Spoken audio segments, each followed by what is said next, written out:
लिखित में है क्या? सर लिखित में नहीं है। नहीं नहीं, मैं क्या बोल रहा हूँ कि जब देश आजाद हुआ 1947 में, तो क्या स्टेट्स ने आपस में बोला था कि भाई उस समय तो सब थे ना अलग थे, कोई मुंबई अलग था और सब अलग अलग थे, कोई तमिलनाडु का अलग सिस्टम था, तो क्या हमने कोई कॉन्ट्रैक्ट किया था?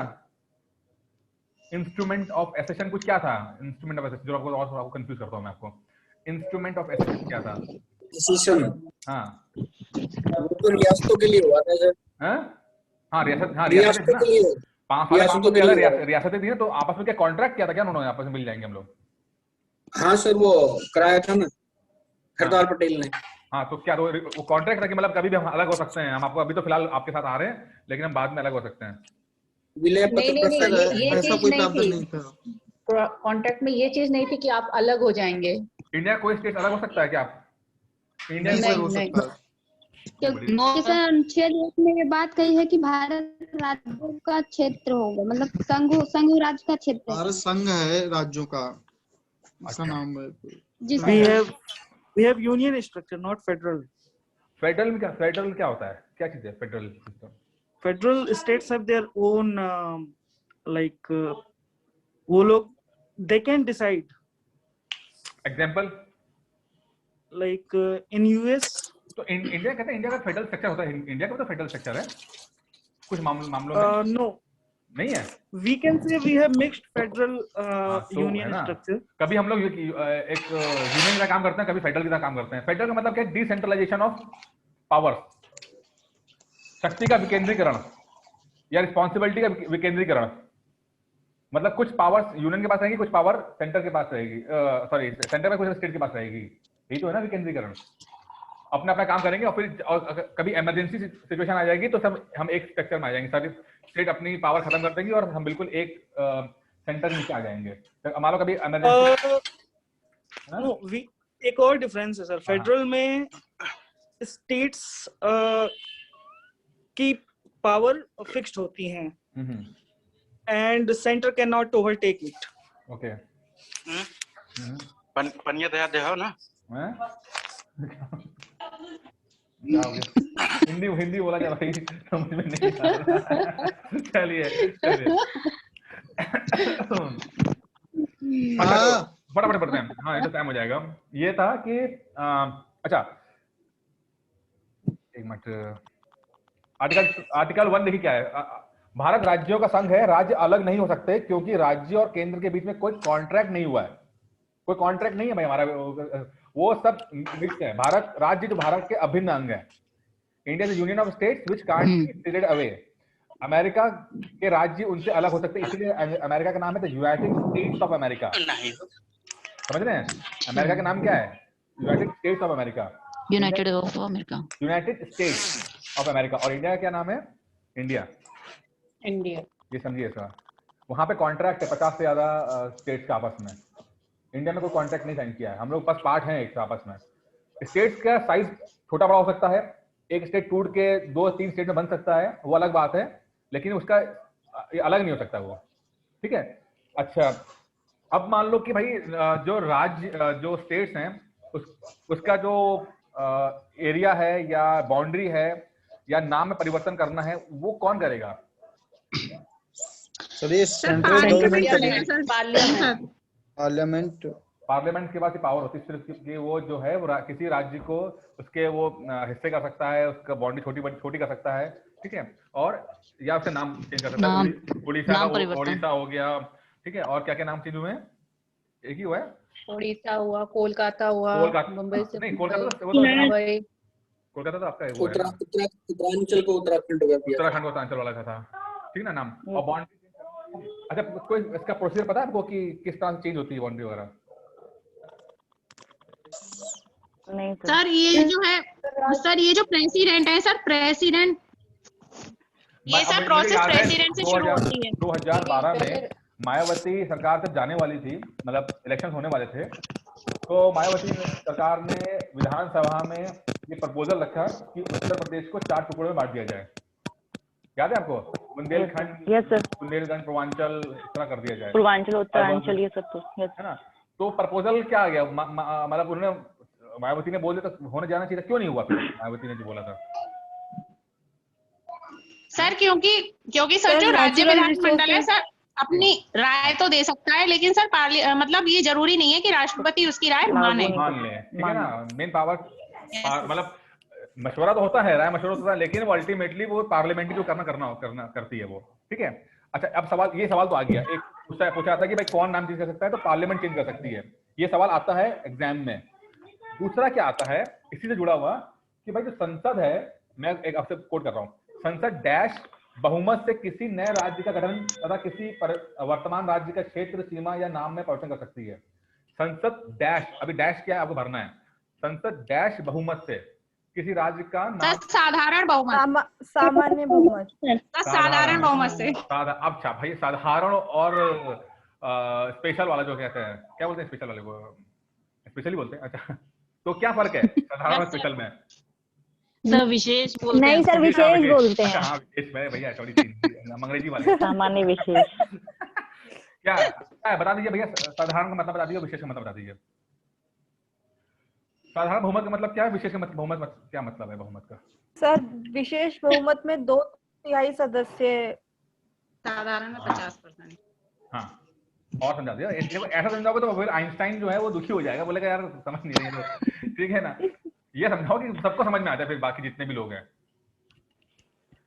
अपनी ही बात को थोड़ा और एक्सप्लेन करके समझा दीजिए सबको, साधारण सर विशेष बहुमत में 2/3 सदस्य राजी होने चाहिए, और साधारण बहुमत दो मतलब 1/3 होंगे, और साधारण में ये होता है कि मतलब पास हो जाएगा, मतलब कुछ लोग राजी हो कुछ लोग ना राजी हो तो भी पास हो जाएगा।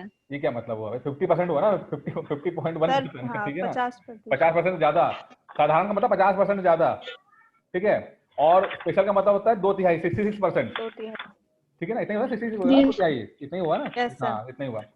अच्छा, तो जो ये राज्य है इसका नाम जो चेंज होगा, मात्र 50% लोग अगर राजी हो जाते हैं तो नाम और जो एरिया सब चेंज हो जाएगा। ये एग्जाम में पूछा जाता है, साधारण पूछा, और शायद मेरे ख्याल 2019 में पूछा गया था, 19 से 18 में पूछा गया ये सवाल, ये ठीक है। ये सवाल बहुत सिंपल सा है, समझ में आ गया ना, क्लियर हो गया ना, चीज भूले तो दिक्कत तो नहीं है ना।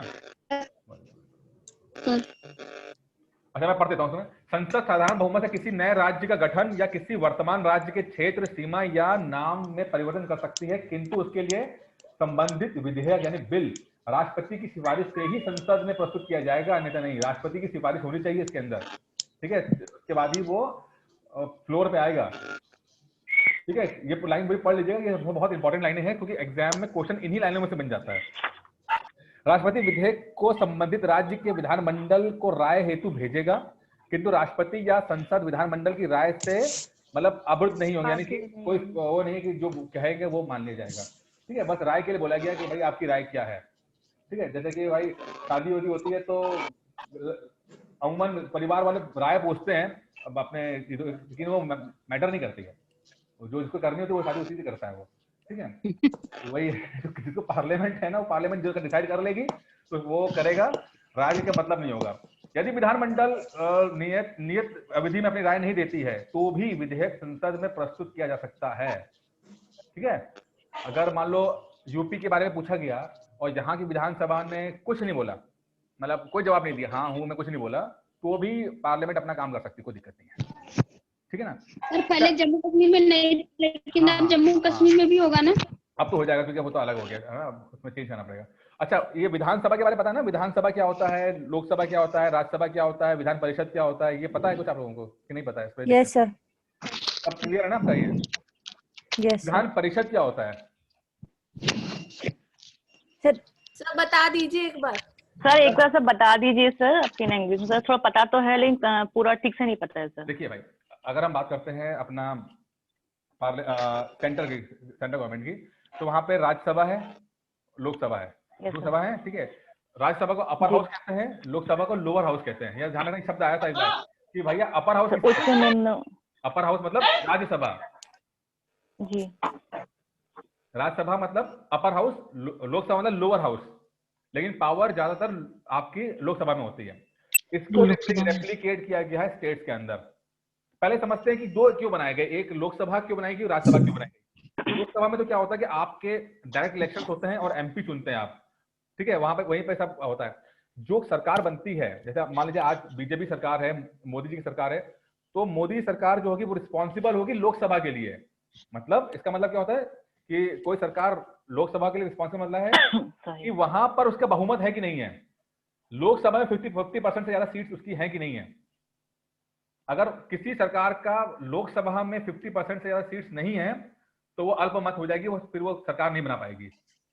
राज्यसभा में हो सकता है आपका मेजोरिटी में हो या ना हो, मैटर नहीं करता, क्योंकि उसके इलेक्शन अलग तरह से होते हैं, ठीक है। कोई सरकार बनती है तभी बन पाएगी जब लोकसभा में 50% से ज्यादा उसकी सीट्स होंगी। अभी 6 महीने पहले तक ऐसा था कि बीजेपी की सरकार लोकसभा में तो 50% से ज्यादा सीट्स थी, बट राज्यसभा में वो उनके पास कम सीटें थी। कुछ अलाउड है, कोई दिक्कत नहीं है।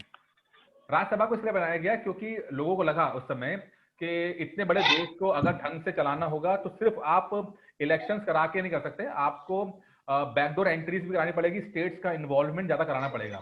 और राज्यसभा का काम क्या है, वो स्टेट्स को और राज्य जो यूनियन से जोड़ के रखता है वो। सर इनके मेंबर्स वगैरह के बारे में बता दो। मेंबर्स चुने कैसे आते हैं? देखिए अमूमन क्या होता है कि 2-3 तरीके होते हैं। पहला तरीका होता है कि आपका जैसे कोई यूपी है, अब यूपी में फॉर्मूला निकाला गया कि हर 30 एमएलए के ऊपर एक राज्यसभा का एमपी बनेगा, ठीक है। एक मतलब 30 एमएलए चुने जब एक तरफ होंगे तब आप अपने एक एमपी भेज सकते हो राज्यसभा के अंदर।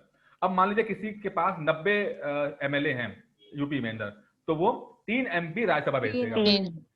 क्लियर हो गया? ठीक है, ये होगा। अच्छा, फिर आपके जो 12 जो लोग चुने जाते हैं, आपके 12 जो जिन्होंने कुछ राष्ट्रपति द्वारा एक्सपर्ट्स होते हैं, तो वो आपका राज्यसभा में आते हैं, ठीक है। तो ये सब चीजें होती हैं। अच्छा, राज्यसभा के लोग भी एमपी मिनिस्टर बन सकते हैं, कोई दिक्कत नहीं, प्रधानमंत्री बन सकते हैं, कोई दिक्कत नहीं है। बट राज्यसभा का जो बंदा होता है वो 6 साल के लिए चुना जाता है और लोकसभा का 5 साल के लिए चुना जाता है।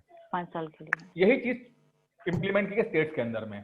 स्टेट्स में जो आपका विधानसभा है, जो एमएलए जिसमें चुन के आते हैं उसे विधानसभा कहते हैं हम लोग, ठीक है। और इससे ऊपर हाउस होता है, विधान परिषद होता है। विधान परिषद माने राज्यसभा, और विधानसभा मतलब आपका लोकसभा। लेकिन स्टेट्स में क्या है कि विधानसभा तो सबके पास है, लेकिन जो विधान परिषद है वो सभी स्टेट्स में नहीं है। कुल 6 स्टेट्स के अंदर ही विधान परिषद है, ठीक है। तो कौन कौन से स्टेट है सर? वो आपका यूपी है, महाराष्ट्र है, कर्नाटक है, ठीक है, आई थिंक बिहार है, ठीक है। ये विधान परिषद के 5-6 इसमें है, ठीक है। तो मतलब विधान परिषद लाइक राज्यसभा, विधानसभा यानी लाइक आपका लोकसभा। मतलब अगर यूपी का सीएम बनना होगा किसी को, तो उस पार्टी को विधानसभा में 50% से ज्यादा सीट लेनी होगी। विधानसभा में उसको रिस्पॉन्सिबल होगा वो। ठीक, क्लियर हो गया ये? कुछ फंस रहे हो बताओगे सर? Clear sir. मंत्री परिषद के बारे में थोड़ा बता दीजिए सर। मंत्री परिषद, देखिए मंत्री परिषद मतलब वही आपका पूरा मिनिस्टर्स जो होंगे, जितने होंगे, जितने भी टाइप के मिनिस्टर्स होते हैं, चाहे वो कैबिनेट मिनिस्टर हो, चाहे प्रधानमंत्री हो, चाहे छोटा मिनिस्टर, उप मिनिस्टर, उप होता है ना, डिप्टी मिनिस्टर, कुछ होते हैं स्वतंत्र प्रभार मिल जाता है। स्वतंत्र प्रभार का मतलब होता है कि ऐसे उनको मिनिस्टर तो बनाया जाता है पर उनको पोर्टफोलियो नहीं मिलता है, मतलब उनको डिपार्टमेंट नहीं मिलता है, बट वो मिनिस्टर बन जाते हैं। वो सभी तरह के छोटे बड़े दाएं बाएं वाले उन सभी मिनिस्टर्स को काउंसिल ऑफ मिनिस्टर्स कहा जाता है, काउंसिल ऑफ मिनिस्टर्स, ठीक है। विधान परिषद कहते हैं मंत्री परिषद, और जो कि 15% होना चाहिए लोकसभा के बराबर। 15%, 15% ऑफ लोकसभा सीट, ठीक है, उससे ज्यादा नहीं हो सकता। क्यों ज्यादा नहीं सकता? क्योंकि ये डर रहता है कि अगर ज्यादा मिनिस्टर बनाने के अलाउड हो जाएगा तो फिर यार ऐसा हो जाएगा कि लोग बोलेंगे कि काम करो, मिनिस्टर बनने का प्रॉमिस कर दो, वो हमें सपोर्ट कर देगा, ठीक है ना। तो दिक्कत हो जाएगी फिर पार्लियामेंट के अंदर। अच्छा, फिर कैबिनेट मिनिस्टर क्या होते हैं? वो कैबिनेट मिनिस्टर ये बहुत खास होते हैं, यानी कि जैसे कि आपका वित्त मिनिस्टर हो गया, फाइनेंस मिनिस्टर हो गया, डिफेंस मिनिस्टर हो गया, एचआरडी मिनिस्टर हो गया, प्रधानमंत्री साहब हो गए, ठीक है, होम मिनिस्टर हो गया। ये 7-8 जो बड़े खास लोग होते हैं वो होते हैं कैबिनेट मिनिस्टर, ठीक है। चलिए अब आगे बढ़ते हैं। संसद द्वारा अनुच्छेद 2 और 3 के अंतर्गत बनाई गई आर्टिकल 368 के अधीन संविधान संशोधन करने वाली विधि नहीं समझी जाएगी। देखो, अच्छा, संविधान अमेंडमेंट करता है, ये आर्टिकल 368 के तहत कॉन्स्टिट्यूशनल अमेंडमेंट हम बोलते हैं ना करने की, जो संविधान संशोधन की बात करते हैं, संशोधन के क्या मतलब होता है इसका बताइए। एक होता है आपके कुछ कानून होते हैं जो संविधान संशोधन के माध्यम से बनते हैं, कुछ आपके सिंपल नॉर्मल कानून बनते हैं। इसका मतलब क्या है? संविधान संशोधन का मतलब क्या है? सर संशोधन मतलब कुछ ठीक ना लगे तो उसको चेंज करना। क्या क्या चीज करना? अपने हिसाब से चेंज कर देते हैं, जो भी करते हैं, मतलब संशोधन। सर इतना ही है, मुझे थोड़ा क्वालिटी वीक है मेरी। संविधान संशोधन क्या मतलब है? संविधान सर संविधान के ढांचे को ना छेड़कर उसके अंदर जो भी चीज मतलब हमें चेंज करना है उसको चेंज कर सकते हैं। और क्या कैसे प्रोसेस क्या है इसका? क्या क्या प्रोसेस है इसका? इसका प्रोसेस क्या है? संसद में पास करवा के और फिर राष्ट्रपति। सर हाँ सर ये तीन तरह से होता है सर संविधान संशोधन। सर एक तो साधारण बहुमत द्वारा, सर विशेष बहुमत द्वारा, और सर तीसरा होता है विशेष बहुमत और राज्यों के अनुसमर्थन द्वारा। सुनते रहना सब बहुत इंपॉर्टेंट है। हाँ बताइए जी। सर ये हेलो, 3 तरह से होता है सर ये संशोधन। हाँ आप पूरा और समझाइए। साधारण बहुमत वाले क्या होते हैं? देखिए, अब जैसे संविधान की किताब है, सर साधारण बहुमत का मतलब हो गया सदन में सर जितने भी उपस्थित है और वोट डालने हैं तो सर आधे होने चाहिए, आधे सदस्यों का बहुमत, आधे से थोड़ी सी ज्यादा। जो ये नीता जी बता रही हैं कि 3 तरह के संविधान संशोधन की बात करता है हमारा कॉन्स्टिट्यूशन। कुछ ऐसे कानून जो सिंपल साधारण बहुमत से चेंज कर सकते हैं, ठीक है, जिनकी पावर कुछ हल्की होगी, जिनका इंपॉर्टेंस कुछ हल्की होगी, तो 50% से ज्यादा लोग मतलब आपको वोट करेंगे तो आप में संविधान में संशोधन हो जाएगा। लेकिन कुछ और इंपॉर्टेंट मसले होते हैं, तो उसको अगर चेंज करना होगा तो हमें स्पेशल बहुमत चाहिए होगा, यानी कि 66%, 2/3, ठीक है। अब कुछ और ऐसे मसले होंगे जो बहुत खास होते हैं, बहुत इंपॉर्टेंट होते हैं, और उसको थोड़ा सा और सख्ती से किया था। उसमें क्या होता है कि स्पेशल बहुमत प्लस रेक्टिफिकेशन बाय स्टेट, यानी कि पहले तो 2 सर 370 किस में गया था? क्या हुआ? कश्मीर वाला। सुनो सर कश्मीर वाला मुद्दा 370 वो किस में गया था? विशेष में। अरे सुनो मेरी बात। रेक्टिफिकेशन का मतलब क्या? रेक्टिफिकेशन का मतलब क्या है? जी सर। भाई ऐसे मसले जो बहुत इंपॉर्टेंट है सेंटर और स्टेट के संबंधों के लिए। सेंटर और स्टेट के संबंध कौन से होते हैं? जैसे राष्ट्रपति का चुनाव कैसा होगा? सुप्रीम कोर्ट टैक्सेस के बारे में, टैक्स आएगा तो सेंटर को जाएगा कि स्टेट को जाएगा, ठीक है। ऐसे जहां पर संबंध राज्य और सेंटर के बीच में डिसाइड होता है, जैसे जीएसटी लगेगा नहीं लगेगा, जो जीएसटी वाला था, ठीक है। ऐसे मसले जहां पर सेंटर का इन्वॉल्वमेंट ज्यादा होता है या उनका रहता है सेंटर संबंध, उसमें 2/3 पहले तो वोटिंग से 2/3 से स्पेशल मेजोरिटी लेनी पड़ेगी, प्लस आपको कम से कम 50 स्टेट से आपको रेक्टिफिकेशन करना पड़ेगा, मतलब मंजूरी दिलानी पड़ेगी आपको 50 स्टेट्स में। जब जीएसटी वाला हुआ था तो पहले पार्लियामेंट में चेंज हुआ, बिल पास हुआ 2/3 से, उसके बाद अलग अलग राज्यों में गया। तो आसाम, उस समय आसाम राज्य था, वो सबसे पहला राज्य बना था जिसने रेक्टिफाई किया था इस चीज को। क्योंकि जीएसटी में क्या हो रहा था कि आपको टैक्स स्ट्रक्चर चेंज हो रहा है पूरा, बिल्कुल नया टैक्स स्ट्रक्चर आया है सेंटर स्टेट के लिए। क्लियर हुआ कि नहीं हुआ? तो जो आसान मसले होंगे, जो नॉर्मल मसले होंगे, जैसे भाई छोटा हल्का फुल्का हुआ है तो वो सिंपल मेजोरिटी से पास कर देंगे, चेंज कर देंगे। थोड़ा सा मुश्किल वाला, थोड़ा इंपॉर्टेंट वाला है तो उसको स्पेशल मेजोरिटी से पास कर देंगे। कुछ बहुत ही इंपॉर्टेंट होगा तो उसको स्पेशल मेजोरिटी प्लस रेक्टिफिकेशन जो होगा उससे कर देंगे। समझ रहे मसले को? क्लियर हो गया ना? रेक्टिफिकेशन, ठीक है।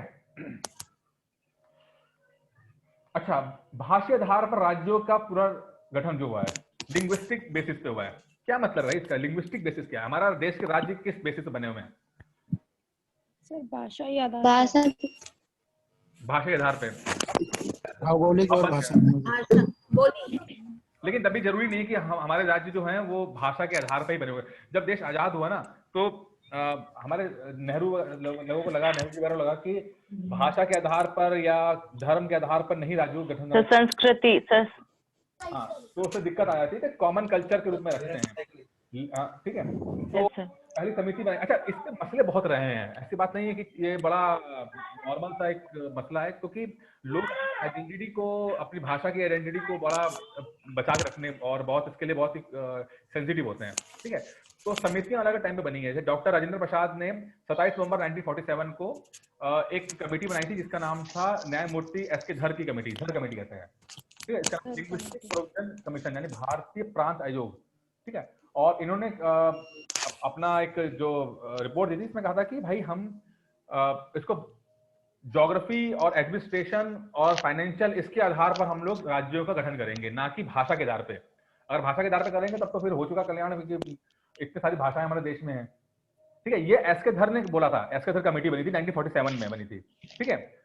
2-3 कमेटियां बनी है, सबको याद रखनी है, ये सब एग्जाम में आती हैं। एस.के. धर कमेटी ने ये कहा, सर पहली कमेटी भाषा के आधार पे, मतलब सर पहली कमेटी बनाई ना बंटवारे के आधार पे। हाँ, बंटवारा जो करना था वो था ज्योग्राफी, फाइनेंशियल, एडमिनिस्ट्रेशन के हिसाब से ये करना था, जो 1947 में बनी, ठीक है, एस.के. धर कमेटी। उसके बाद एक कमेटी और बनती है जेवीपी, जवाहरलाल नेहरू, वल्लभ भाई पटेल और सीतारमैया, तीनों ने मिलकर ये पिटाबी सीतारमैया वही है जो सुभाष चंद्र बोस ने इनको हराया था इलेक्शन में 1939 में, ठीक है, गांधी जी के, ठीक है। इन तीनों ने जेवीपी कमेटी बनाई और इन्होंने भी ये बोला, रिकमेंडेशन दिया कि भाई भाषा के आधार पर मत बनाओ राज्यों को, क्योंकि भाषा के लिए डिमांड हो रही थी। बहुत सारे राज्य, खासकर साउथ के जो थे, आपका तमिलनाडु वाले में मसले बहुत हो रहे थे, है ना। तो लेकिन जो ये इनकी जो फाइंडिंग्स थी, उन्होंने कहा था कि भाई राज्य ऐसा होना चाहिए जो फाइनेंशियली अपने आप को रख सके, अपने आप को एडमिनिस्ट्रेटिव रूप में कर सकते। भाषा के आधार पर करेंगे तो उनको लगा कि दिक्कत हो सकती है। तो एस.के. धर ने भी यही बोला और जेवीपी ने भी, कमेटी ने भी यही बोला, ठीक है। इसी बीच मचा बवाल। क्या बवाल मचा इसमें? एक कांग्रेसी नेता थे आपका पोटिश्री रामल्लू, ठीक है। पोटिश्री रामल्लू ये क्या थे? ये कांग्रेस के नेता थे पहले, लेकिन 1952 में इन्होंने आमरण अनशन कर लिया और 56 दिन के बाद, 56 दिन लगातार वो भूखे रहे, उसके बाद उनकी डेथ हो गई। अब ऐसे डेथ होने का मतलब है कि फिर हंगामा हो जाना, और जब हंगामा हुआ तो बाद में मजबूरी में आकर जब देखा कि बहुत ज्यादा बवाल हो रहा है, तो नेहरू जी ने पहली बार आंध्र प्रदेश का गठन किया भाषा के आधार पर। तेलुगु भाषियों के लिए आंध्र प्रदेश बनाया गया, ठीक है। नेहरू ने तेलुगु भाषियों के लिए पहला राज्य बनाया जिसका नाम आंध्र प्रदेश रखा गया 1 अक्टूबर 1953 में। सवाल पूछा जाता है कि भाषा के आधार पर पहला राज्य 1953 में कौन बना? तो वो था हमारे आंध्र प्रदेश, ठीक है, आंध्र प्रदेश बना, याद रखें, ठीक है ना। क्लियर है? क्लियर हो गया? अच्छा, जी सर। अब ये तो बन गया आंध्र प्रदेश, लेकिन अब लगा कि यार ये तो फिर डिमांड बाकी राज्यों में हो गई, सबने कहा कि हमें भी चाहिए, हमें भी चाहिए, ठीक है। आंध्र प्रदेश को तुमने बना दिया, अब हमें चाहिए। गुजरात ने कहा, उधर बाकी स्टेट्स भी बोल रहे हैं। तब भाई नेहरू ने कहा कि काम करते हैं, एक कमेटी बनाते हैं जिसको बोलते हैं फजल अली कमेटी, ठीक है। फजल अली थे, वो इसके अध्यक्ष थे, साथ में पनिक्कर और हृदयनाथ कुंजरू इसके मेंबर थे, और इसका नाम रखा गया द स्टेट रीऑर्गेनाइजेशन कमीशन, राज्य पुनर्गठन आयोग। बहुत इंपॉर्टेंट है, इस समय जो बातें बता रहा हूँ सब एग्जाम में 50 बार पूछा गया है ये, ठीक है। राज्य पुनर्गठन आयोग बनाया गया न्यायमूर्ति फजल अली की अध्यक्षता में। तो 3 बन चुके हैं, एस.के. धर, जेवीपी और फजल अली, 3 आ गए। तीनों का समझना मतलब समझ लीजिएगा, ठीक है, क्या क्या बोल रहे हैं वो। फजल अली ने कहा कि ऐसा है कि साहब आप एक काम करो, आप ना बना दो इसमें भाषा के आधार पर। उन्होंने बोल दिया कि बना लो, ठीक है। तो जो फजल अली की रिकमेंडेशन पे ही जो राज्य बने भाषा के आधार पे, उनका वर्गीकरण हो गया। पहले वो क्लासिफिकेशन वाला था, एबीसीडी, उसके बाद चेंज करके कर दिया गया। अब सवाल क्या बनता है? सवाल एक आता है कि किस साल में कौन सा राज्य का गठन हुआ। जैसे आंध्र प्रदेश 1953 में आ गया, गुजरात बना 1960 में, नागालैंड बना 1963 में, हरियाणा 1966 में बना, हिमाचल प्रदेश 1971 में बना, मेघालय, मणिपुर, त्रिपुरा बना 1972 में, सिक्किम 1975 में, ठीक है, मिजोरम, अरुणाचल प्रदेश, गोवा 1987 में, छत्तीसगढ़, उत्तराखंड, झारखंड 2000 में और तेलंगाना 2014 में। ये जो गुजरात, नागालैंड, हरियाणा है ना और हिमाचल है, इनको ढंग से याद कर लेना भाई। ये एग्जाम में कई बार मैथ ऑफ फॉलोइंग वाले सवाल बन के आए हैं भाई आपको, तो सीक्वेंस याद करना, ठीक है। ये तो याद कर लीजिएगा कि कौन सा राज्य कब गठन हुआ, इसको याद कर लीजिएगा। प्लस एकमात्र राज्य ऐसा है हमारे देश में जो पहले एसोसिएट स्टेट बना, बाद में स्टेट बना, वो है सिक्किम। वो है सिक्किम। सिक्किम अलग कंट्री था, सिक्किम अलग कंट्री था, वहां पर विद्रोह होता है और 1974 में, और वहां पर एक जन्म संग्रह होता है जो बोलता है कि भाई हमें इंडिया में मिलना है। तो जब इसको इंडिया में मिलाया था तो पहले इसको एसोसिएट यानी सह राज्य के रूप में उसको बनाया जाता है, और उसके बाद 1 साल बाद उसको पूर्ण राज्य बना दिया जाता है। सिक्किम इंडिया का पार्ट ऐसा नहीं था जैसे बाकी पार्ट थे। ठीक है, क्लियर हो गया? ये बहुत जब बात डिस्कस की बहुत इंपॉर्टेंट की है, फटाफट पढ़ लेते हैं। भारत के राज्यों और उसके राज्य क्षेत्रों में किस अनुसूची में रखा गया है? पहली अनुसूची 1 रखा। अच्छा, मैं एग्जाम्पल, उड़ीसा का नाम ओडिशा हो गया, उड़ीसा का नाम ओडिशा हो गया ना, सही है? क्यों ओडिशा नाम चेंज हुआ? Yes sir. ओडिशा। 2 सवाल पूछूंगा यहाँ पे। ओडिशा। पहला, अगर नाम चेंज हुआ है तो कहां पर चेंज होगा? संविधान में किस किताब में चेंज होगा? कहां पे चेंज करोगे आप अगर नाम चेंज हुआ है तो? सर पहली अनुसूची में। पहली अनुसूची, शेड्यूल 1 में सर, शेड्यूल 1 में। ठीक है, ठीक है। अच्छा, अब शेड्यूल 1 में आपने नाम चेंज करके अमेंडमेंट कर दिया तो क्या इसको कॉन्स्टिट्यूशनल अमेंडमेंट कहा जाएगा इसको? No sir. नहीं सर, नहीं कहा जाएगा। ठीक है, इसको नहीं कहते हैं कॉन्स्टिट्यूशनल अमेंडमेंट, अलग चीज। ये खाली नाम, खाली अमेंडमेंट हुआ, मतलब इसमें चेंजेस किए हैं, लेकिन इसको अमेंडमेंट नहीं कहेंगे हम। प्रथम अनुसूची में सिर्फ राज्यों के नाम लिखे होते हैं इसके अंदर। ठीक है, और उसमें अगर नाम चेंज हो रहा है तो स्पेलिंग चेंज हो रही है तो उसमें बदलाव तो है, बट इसको हम संविधान संशोधन नहीं कहेंगे, क्योंकि संविधान संशोधन का मतलब है आर्टिकल 368 के तहत हम उसको चेंज करेंगे। हैवी तो नहीं हो रहा है? आराम से समझ में आ रहा है कि नहीं आ रहा है? बताओ। आप लोग हाँ नहीं करते तो मैं घबरा जाता हूँ कि शायद पल्ले पड़ा कि नहीं पल्ले पड़ा। यस सर, आ रहा है सर। भारत के राज्य क्षेत्रों में कौन कौन क्षेत्र आते हैं? इसमें आता राज्य, संघ और भारत द्वारा, और भारत द्वारा जो अर्जित जगह है। अच्छा, ब्रिटिश काल में सर्वप्रथम 1912 में, ये फैक्चुअल चीजें हैं, ठीक है, फैक्ट्स आपको बता रहा हूं मैं आपको। ब्रिटिश काल में सर्वप्रथम 1912 में भाषा के आधार पर किन 3 राज्यों का गठन किया? तो वो थे बिहार, उड़ीसा, असम।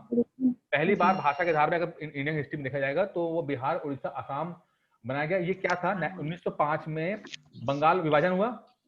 बंगाल विभाजन के बाद 1911 में फिर से उसको दोबारा से बंगाल को एक साथ इसका यूनिफिकेशन हो गया, बनाया गया।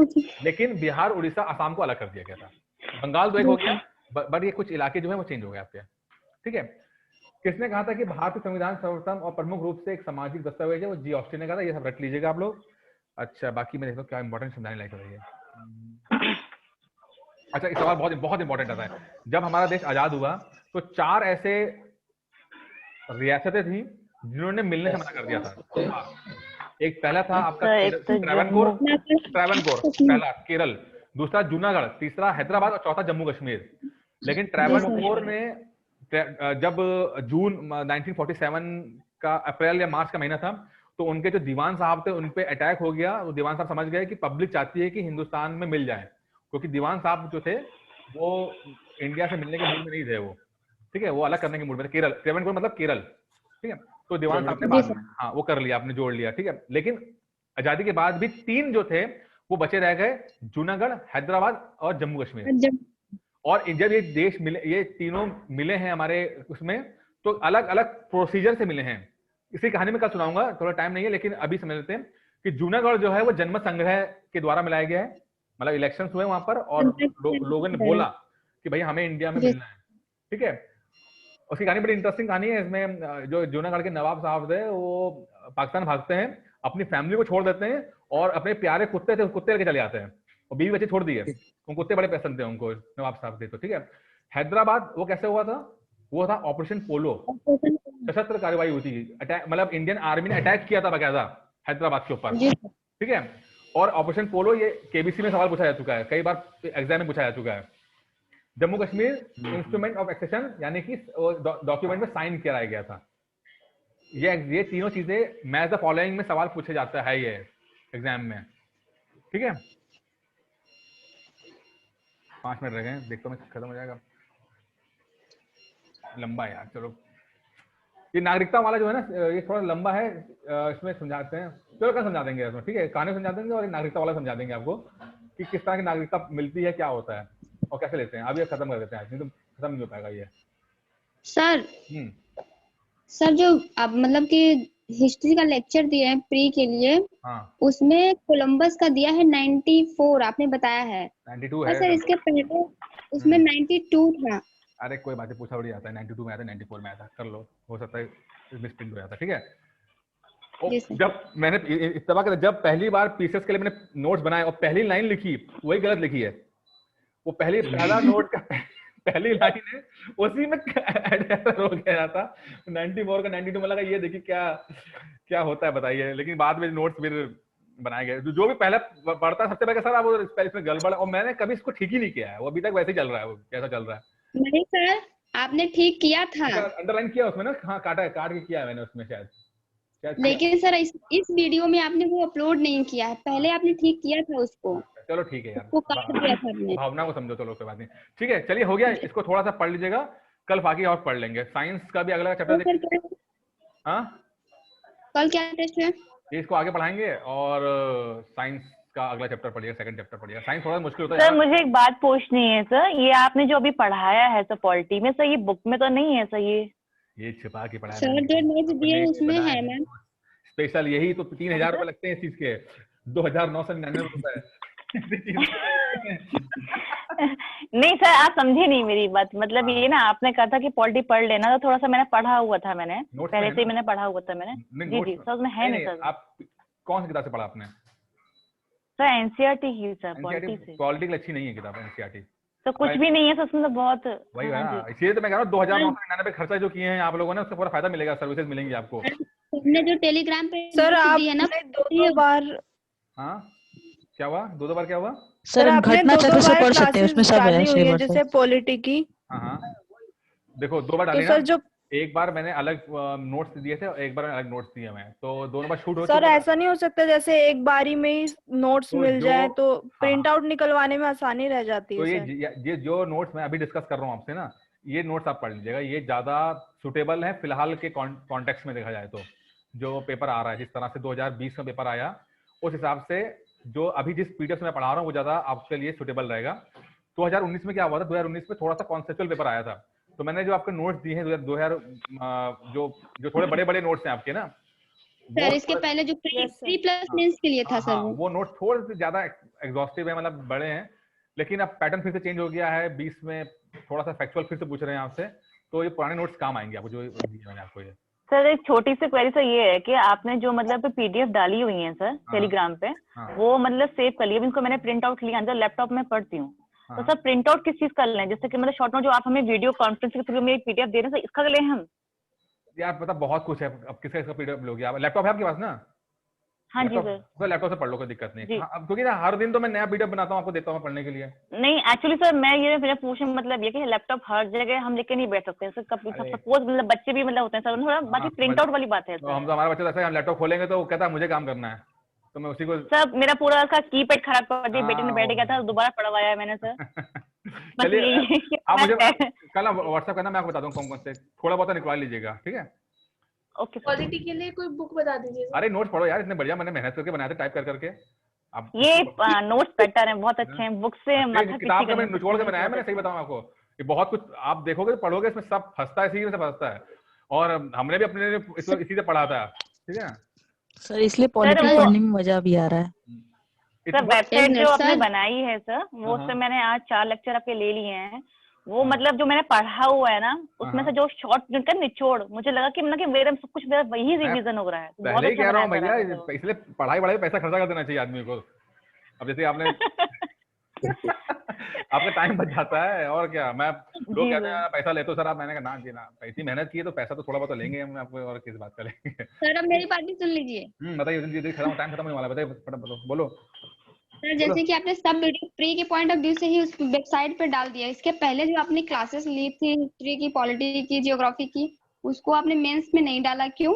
मैं डाल दूंगा, अभी वेबसाइट बन रही है, अभी लेक्चर्स पूरे अपलोड नहीं हुए सर। अभी हिस्ट्री के अपलोड हुए हैं ना, अभी सब। हाँ धीरे धीरे मैं कर रहा हूँ, मैं बस थोड़ा 2 दिन से समय नहीं मिल पा रहा था, मैं कर दूंगा सब धीरे धीरे करके, आपको निश्चिंत रहो। आपको बाकी आपको टेलीग्राम में तो मिल ही रहा है सब कुछ ना, क्या दिक्कत है? जी सर, ठीक है ना? टेलीग्राम पे आगे पीछे हो गया, कितना हम लोग नीचे ऊपर नीचे कर रहे हैं। नहीं तो जी आप सो जाते हो 10 बजे, अब हम सोते 4 बजे, इतना काम करने के बावजूद, ठीक है? अब थोड़ा तो हम पे रियायत करो। आप तो 10 बजे सो जाते हो आराम से, पता है हमें, ठीक है? कर दूंगा, बस थोड़ा समय लगेगा, 2-4 दिन लगेगा, हो जाएगा, ठीक है? कर दूंगा मैं, जब तक पढ़ो आप, कर दूंगा मैं, सब दे दूंगा मैं आपको। सर यही है मतलब कुल मिला के जो आप जो वीडियो कॉन्फ्रेंस के थ्रू जो पीडीएफ